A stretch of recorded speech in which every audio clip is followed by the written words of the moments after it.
नमस्कार साथियों, स्वागत है आपका जीएस प्लस के इस ऑनलाइन प्लेटफॉर्म पे। मैं हूं आलोक पांडे। जैसा कि आप जानते हैं, करंट अफेयर की 10 प्रश्नों का श्रृंखला लेकर के आपके बीच में डेली उपस्थित होता हूं। उसी कड़ी में आज 10 प्रश्न लेकर के आपके बीच उपस्थित हुआ हूं, जो आर्थिक जगत से संबंधित है। करंट अफेयर का है, लेकिन आर्थिक जगत से संबंधित है। आइए इसको हम देखते हैं। सबसे पहला प्रश्न इसमें है, बहुत महत्वपूर्ण प्रश्न है ये। पहला प्रश्न ये है कि कृषि अधोसंरचना कोष के बारे में निम्नलिखित में से कौन सा कथन सही नहीं है। अच्छे से पढ़ना है यहाँ पे कि निम्नलिखित में से कौन सा सही नहीं है। ध्यान रखिए, कौन सा कथन सही नहीं है। ए ऑप्शन कह रहा है कि यह केंद्रीय क्षेत्र की 10 वर्षीय योजना है। क्या? कृषि अधोरचना कोष, यानी AIF, एग्रीकल्चरल इंफ्रास्ट्रक्चर फंड। यह केंद्रीय क्षेत्र की 10 वर्षीय योजना है।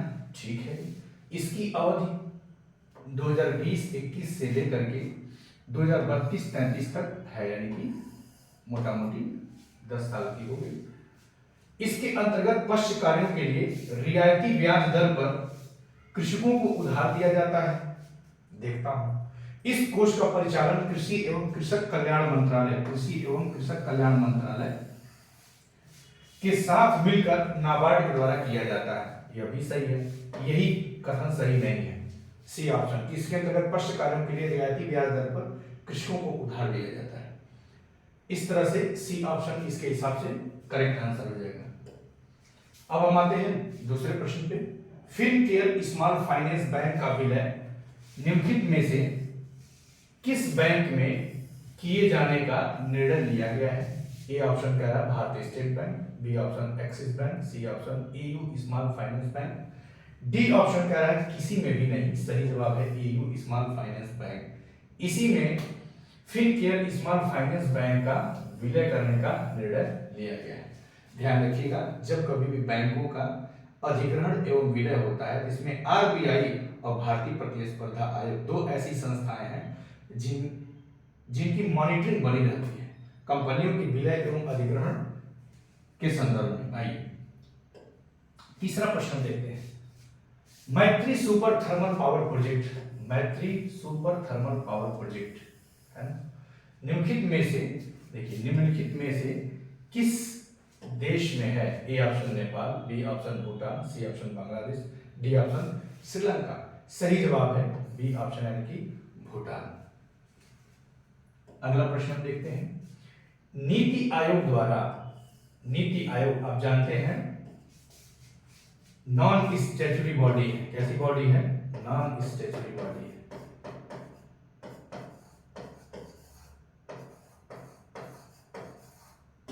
इसे मंत्रिमंडलीय रिजोल्यूशन, मंत्रिमंडलीय प्रस्ताव पारित करके बनाया गया है।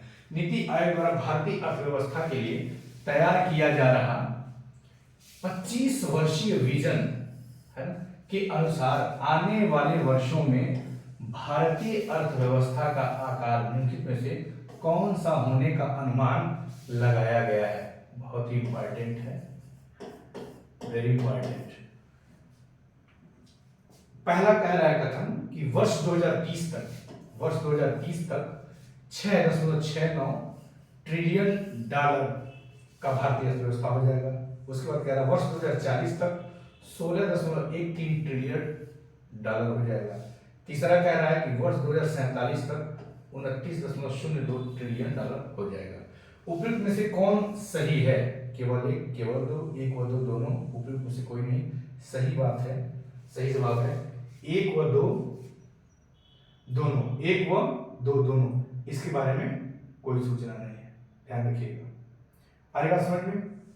प्रश्न संख्या 5 पे हम देखते हैं।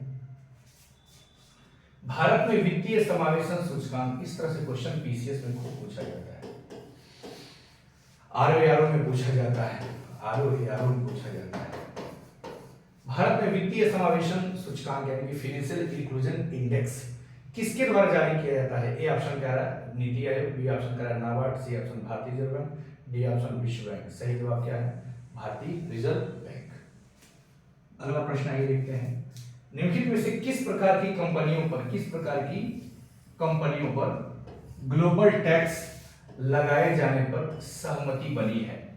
ए ऑप्शन कह रहा है कि प्रदूषण फैलाने वाली कंपनी, डी ऑप्शन कह रहा है अपने मूल देश से हटकर अन्य देशों में कार्यरत जो मल्टीनेशनल कंपनियां हैं, बहुराष्ट्रीय कंपनियां हैं, एमएनसी जिसे आप बोलते हैं।